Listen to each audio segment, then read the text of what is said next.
Hello बच्चों, आज का टॉपिक है आपका रियल नंबर। क्या टॉपिक है? Real number. क्लास 9th में हम लोग पढ़ चुके हैं नंबर सिस्टम। ठीक है। जब नंबर सिस्टम की बात कर रहे थे, हम किसकी बात कर रहे थे? नंबर सिस्टम की। तो नंबर सिस्टम में कुछ चीज़ें आती थी, जैसे नेचुरल नंबर। कौन सा नंबर? नेचुरल नंबर, जिसे n से डिनोट करते थे। होल नंबर, ठीक, जिसे z से डिनोट करते थे। नेचुरल नंबर हमारा कहाँ से शुरू हुआ करता था? 1 2 3 और एंड सो ऑन। जबकि whole number 0 1 2 3 dash dash dash and so on. इसके अलावा इसमें एक नंबर हमने और पढ़ा था, इंटीजर्स। ठीक है। इंटीजर्स क्या होते थे? इंटीजर भी 3 टाइप के होते थे, या तो वो पॉजिटिव होता होगा, या नेगेटिव होता होगा, या ज़ीरो होता है। ठीक है। ज़ीरो मतलब zero, negative -1 -2 -3 and so on. This is 1 2 3 and so on. अच्छा, हम लोगों ने ये भी सीखा था 9th में कि जितने नंबर्स को नंबर लाइन पे प्लॉट किया जा सकता है, नंबर लाइन पे। ठीक है। जितने हम नोन नंबर जानते हैं उनको हम कहाँ प्लॉट कर सकते हैं? नंबर लाइन पे। ठीक है। वो हमारे एक तरीके से रियल नंबर ही कहलाते हैं। अब जो रियल नंबर में हमें नया नंबर पढ़ना है, वो पढ़ना है रेशनल एंड इर्रेशनल नंबर, जो आपके 10th में है। ठीक है, बात समझ में? अच्छा, रेशनल इर्रेशनल क्या होता है? हमने फ्रैक्शन पढ़ रखा है। क्या पढ़ रखा है? फ्रैक्शन। फ्रैक्शन में क्या होता था कि न्यूमरेटर अपॉन डिनोमिनेटर होता था। Numerator upon denominator. Same form में क्या करेगा बेटा? आपका रेशनल नंबर चलेगा। अच्छा, रेशनल में क्या होता है? रेशनल जो है वो बेटा क्या नंबर से बना है? एक चीज होता है रेशियो और दूसरा होता है कोशिएंट। दो चीजों से मिलकर बना है। रेशियो मतलब यही, ठीक है, न्यूमरेटर अपॉन डिनोमिनेटर, यानी 2:7 लिखा है तो ये क्या हो जाएगा? 2/7। ठीक है, यही आपका क्या होता है? Rational number. तो रेशनल नंबर की डेफिनेशन क्या होती है? एनी नंबर, एनी नंबर बेटा, any number which can be written in the form of p upon q is known as rational number. ठीक है। Any number, any number which can be written in form of p upon q is known as rational number, where p and q are co-prime and q not equal to 0। अच्छा, यहाँ एक बात आती है, को prime. को prime क्या होता है? तो सिंपल भाषा में अगर कहें, को प्राइम की बात करें तो को प्राइम एक ऐसा दो नंबरों का ग्रुप होता है जिसका HCF यानी कॉमन फैक्टर जो होता है वो क्या हो? 1 हो। जैसे हम बात कर लें 2 एंड 3, तो 2 के अगर फैक्टर लिखेंगे तो क्या आता है? 2 × 1, और 3 के फैक्टर लिखते हैं तो क्या आता है? 3 × 1। तो कॉमन फैक्टर जो है HCF जिसका क्या हो? 1 हो कॉमन, वही क्या होता है? हमारा को प्राइम। ऐसा नहीं है कि सिर्फ यही नंबर है, जैसे 9 एंड 10 ले लेते हैं मान लीजिए। ठीक है, तो 9 क्या हो जाएगा? 3 × 3 × 1, और 10 क्या हो जाएगा? 2 × 5 × 1। तो ऐसे दो number, a group of two number या a set of two numbers whose only common factor is 1, that is एक ही एक नंबर जो होना चाहिए वही कॉमन फैक्टर होना चाहिए, वो भी कौन सा? 1। ठीक है, उसके अलावा अगर कोई नंबर का है कॉमन तो वो को प्राइम नहीं होंगे, फिर वो कौन से नंबर होंगे? कंपोजिट नंबर्स हो जाएंगे। ठीक है बेटा। अच्छा, अगर ये रेशनल नंबर है, ठीक है, ये क्या थे हमारे? Rational number. ठीक है। अच्छा, ये रेशनल है तो इरेशनल क्या होता है? ठीक है, ऐसे number, a number which can not be. क्या बेटा? अगर इसे इरेशनल बनाना हो तो any number which can not be written in form of p upon q is known as irrational number. Where P and Q are coprime and Q not equal to 0।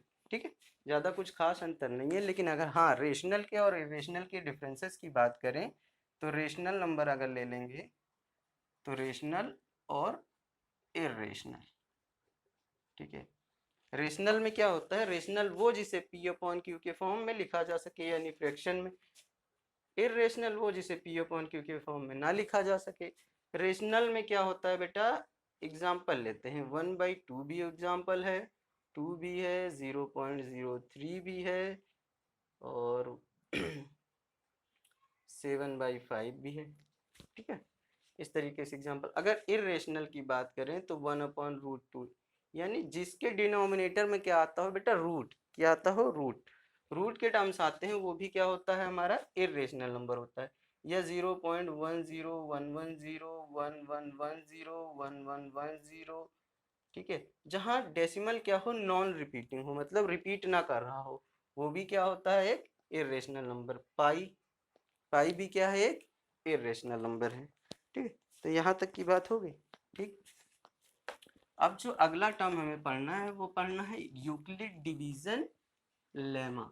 क्या पढ़ना है, Euclid division lemma. ठीक है, क्या पढ़ना है, Euclid division lemma. ठीक है, यूक्लिड डिवीजन लेमा क्या कहता है, यूक्लिड डिवीजन लेमा में कहा गया है कि अगर आपके पास कोई एक पॉजिटिव नंबर ए है, ठीक है, क्या है, आपके पास कोई पॉजिटिव नंबर ए है और उसके फैक्टर्स किए जाएं, जैसे हम लोग बचपन में करते थे, क्या करते थे बेटा, ऐसे ऐसे कुछ करते थे। ठीक है, यहाँ डिवाइजर होता था, ठीक है, यहाँ डिविडेंड, यहाँ कोशिएंट, ठीक, और यहाँ नीचे कहीं रिमाइंडर होता था। ठीक है, सेम फॉर्म को ही क्या कर दिया गया है, यूक्लिड डिवीजन लेमा में चेंज कर दिया गया है। ठीक, सेम फॉर्म को, अगर हम डिविडेंड को ए ले लें, ठीक है, समझ में आ रही बात, और डिवाइजर को बी, कोशिएंट हमारा क्यू हो और remainder R, Euclid division lemma के according A equal to B Q plus are होता है, वेयर जहां पर क्या होता है, R is less than B और लेस देन इक्वल टू 0। ठीक है, यानी आर जो होता है वो 0 से बड़ा होना चाहिए या 0 के बराबर हो सकता है, लेकिन वो हमेशा क्या होगा, बी यानी डिवाइजर से क्या होगा, हमेशा छोटा होगा। किससे छोटा होगा बेटा, डिवाइजर यानी बी से छोटा होगा। ठीक है, यही हमारा क्या है, यूक्लिड डिवीजन लेमा है। ठीक, बात समझ में आ रही बेटा। चलो, एक और क्वेश्चन आता है कि यूक्लिड डिवीजन लेमा का क्या यूज है, ये इसे और किस नाम से जानते हैं।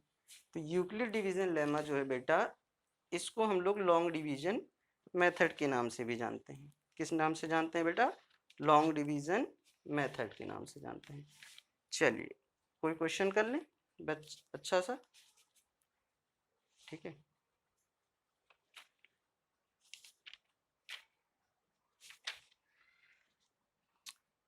आज ये मेरी पहली क्लास है आपकी गणित वाला में। ठीक है, अगर आपको पसंद आए तो लाइक करें, सब्सक्राइब करें। ठीक है, क्वेश्चन है 405, सॉरी, यूक्लिड डिवीजन लेमा की हमने बात की है। लेमा से जो क्वेश्चंस होते हैं उसमें से एक क्वेश्चन मैं बताता हूँ एनसीईआरटी में आपके, ठीक है, जिसमें है show that any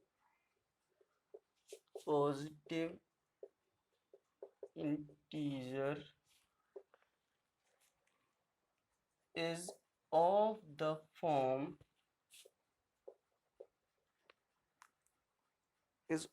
form 6q plus 1 6q plus 3 और 6q plus 5 where q is some integer। इस टाइप का क्वेश्चन आपकी एनसीईआरटी में है।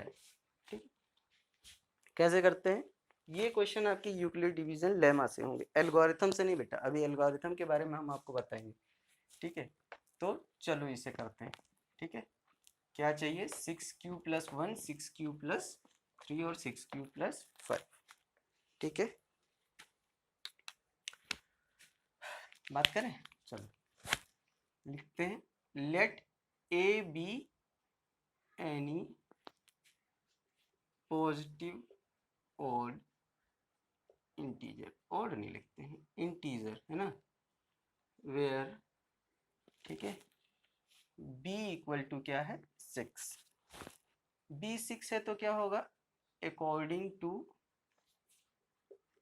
क्या, यूक्लिड डिवीजन लेमा, क्या यूक्लिड डिवीजन लेमा, क्या होता है हमारा, a equal to B Q plus are होता है, या 0 equal to r less than b।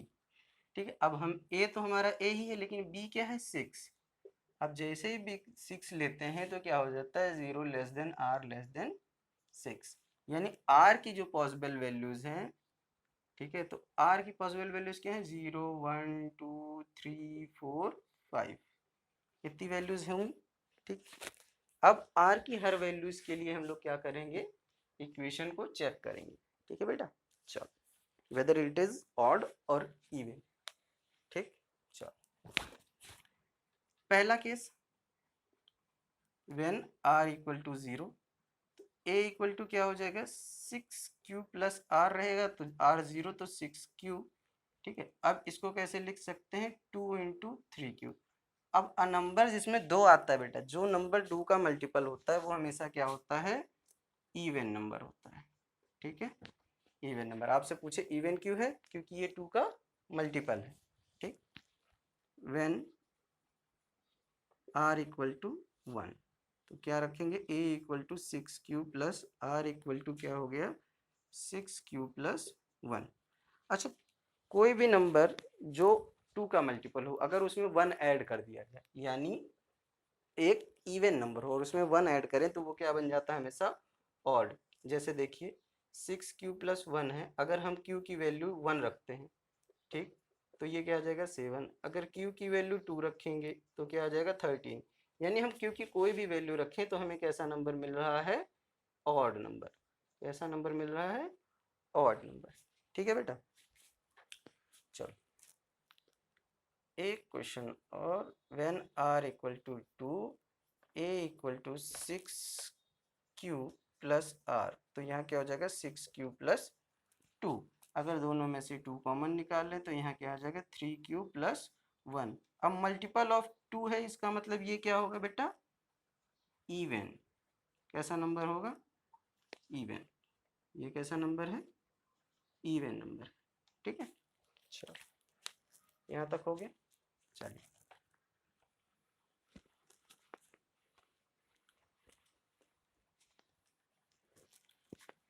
When r equal to 3 होगा तो क्या करेंगे बेटा, चलो a इक्वल टू 6q+3, तो क्या हो जाएगा, 3 अगर कॉमन निकालते हो आप तो 2q+1 हो जाता है, और मल्टीपल ऑफ 3 का कोई भी मल्टीपल जो होता है वो कैसा नंबर होता है बेटा, ऑड नंबर। ठीक है, when r equal to 4, a equal to 6q+r, 6q+4, 2 common निकाल लें तो क्या आएगा, 3q+2। 2 का मल्टीपल है, इसका मतलब क्या है बेटा, इवन। ठीक है, व्हेन r इक्वल टू 5, ठीक है, a इक्वल टू क्या हो जाएगा, 6q+r, तो 6q+5। अब बेटा देखो, इसमें कुछ कॉमन नहीं निकल सकता, अगर इसी नंबर को मैं फिर से इलोबरेट यहाँ करके दिखाऊं, ठीक है, तो क्या हो जाएगा, 6q मतलब 6q+5, 1 रखो वैल्यू, 6 इंटू 1+5 यानी 11, 2 रखो, 6 2 जा 12 और 5 17, यानी जो भी नंबर हमें मिल रहा है वो कैसा मिल रहा है, ऑड नंबर मिल रहा है। तो हम इसमें देख पाए हैं कि ये वाला नंबर, ठीक है, ये, ठीक, या इससे पहले वाला 6q+3, 6q+1 या 6q+5, ये सब के नंबर हमें क्या मिले थे बेटा, ऑड। तो अब हम आंसर क्या लिख सकते हैं, ठीक है, हम आंसर लिख सकते हैं एनी पॉजिटिव odd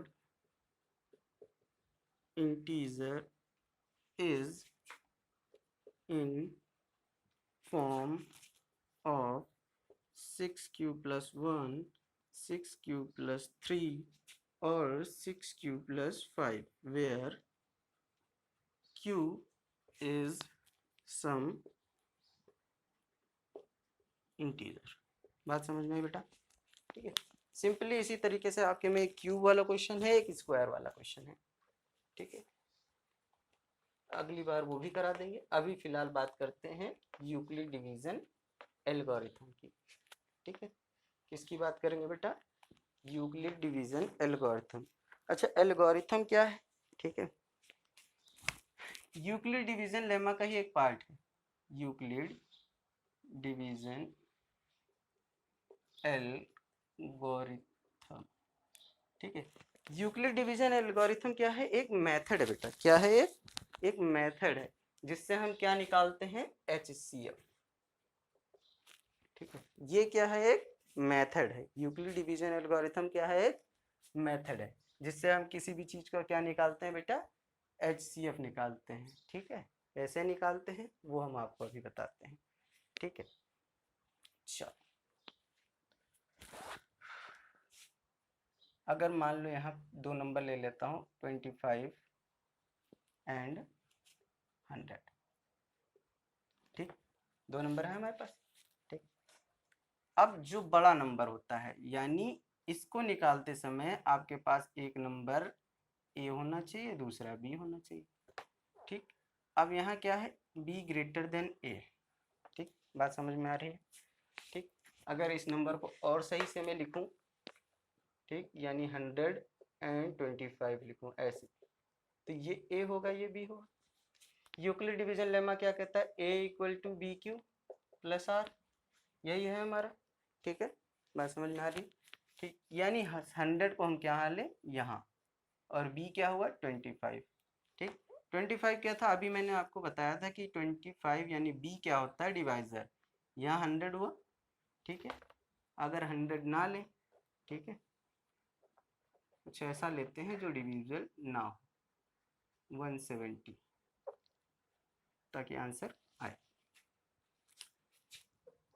170 ले लें तो इसको कितनी बार डिवाइड करेंगे आप लोग? 6 टाइम्स जाएगा। कितनी बार? 150। रेशियो कितना बचा? 20 रिमाइंडर। तो 25 को 6 टाइम किया। ठीक है, क्यू क्या है? क्वोशिएंट। बी क्या है? डिवाइजर। ठीक है, आर 20। ठीक, इतना सॉल्व हो गया। अब जो हमारा ये होता है क्या? बी डिवाइजर, वो क्या बन जाता है? डिविडेंड। ठीक है, और कुछ रिमाइंडर क्या बन जाता है आपका? डिवाइजर। ठीक, कितने टाइम जाएगा? 1 टाइम। कैसे? 25 यहाँ, 20 यहाँ, 21 जा 20। ठीक, 1 टाइम गया, कितना बचा बेटा? 5। ठीक, फिर से वही काम, ये यहाँ, ठीक, यहाँ 5 से कितनी बार जाएगा? 4 टाइम। क्या बचेगा? रिमाइंडर 0। तो ये काम तब तक करते हैं जब तक रिमाइंडर क्या ना आ जाए? 0। और आखिरी जो आपका डिवाइजर होता है यानी बी, यही आपका क्या होता है बेटा? HCF, है ना? तो HCF ऑफ 170 एंड 25 इज 5। ठीक, ये HCF निकालने का एक मेथड है। कौन? Euclid division lemma. ठीक है बेटा, चलिए अभी आप इतना करो। ठीक है, अगर आपको वीडियो पसंद आया तो हमारे चैनल लाइक करें, सब्सक्राइब करें और बेल दबाना ना भूलें। Thank you.